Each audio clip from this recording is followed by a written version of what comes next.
Josué, chapitre 9.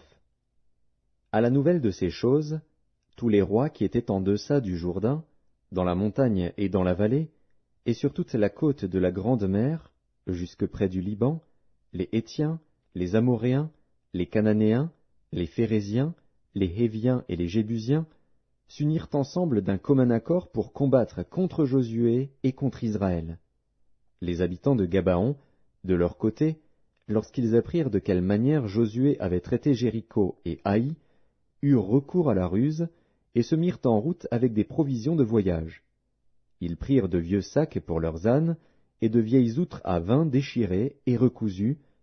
Ils portaient à leurs pieds de vieux souliers raccommodés et sur eux de vieux vêtements. Et tout le pain qu'ils avaient pour nourriture était sec et en miettes. Ils allèrent auprès de Josué au camp de Gilgal, et ils lui dirent, ainsi qu'à tous ceux d'Israël, « Nous venons d'un pays éloigné, et maintenant faites alliance avec nous. » Les hommes d'Israël répondirent à ces Héviens, « Peut-être que vous habitez au milieu de nous, et comment ferions-nous alliance avec vous ?»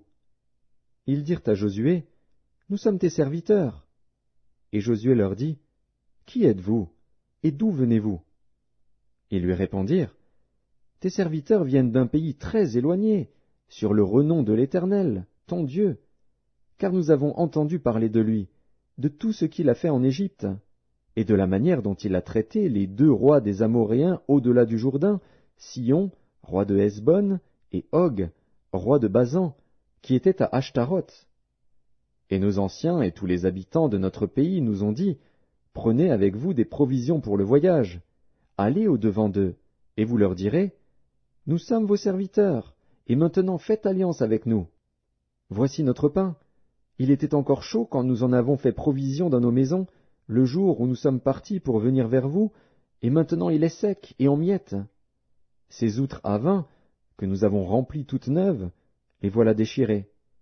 Nos vêtements et nos souliers se sont usés par l'excessive longueur de la marche. » Les hommes d'Israël prirent de leurs provisions, et ils ne consultèrent point l'Éternel. Josué fit la paix avec eux, et conclut une alliance par laquelle il devait leur laisser la vie, et les chefs de l'assemblée le leur jurèrent. 3 jours après la conclusion de cette alliance, les enfants d'Israël apprirent qu'ils étaient leurs voisins, et qu'ils habitaient au milieu d'eux. Car les enfants d'Israël partirent, et arrivèrent à leur ville le 3e jour. Leur ville était Gabaon, Képhira, Béhéroth et Kirjat-Jéarim. Ils ne les frappèrent point, parce que les chefs de l'assemblée leur avaient juré par l'Éternel, le Dieu d'Israël, de leur laisser la vie. Mais toute l'assemblée murmura contre les chefs.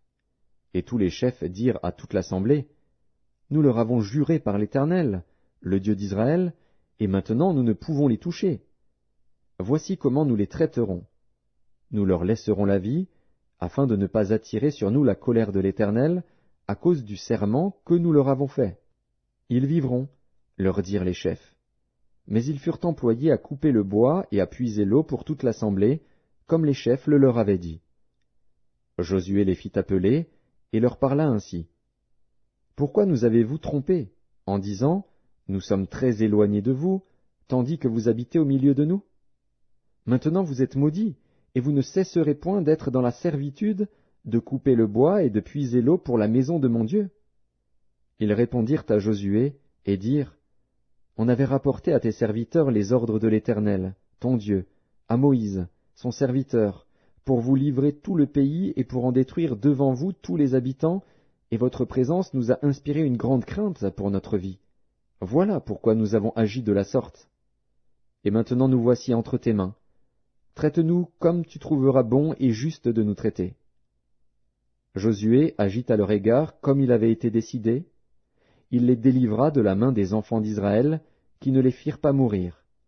Mais il les destina dès ce jour à couper le bois et à puiser l'eau pour l'assemblée, et pour l'autel de l'Éternel dans le lieu que l'Éternel choisirait, ce qu'ils font encore aujourd'hui.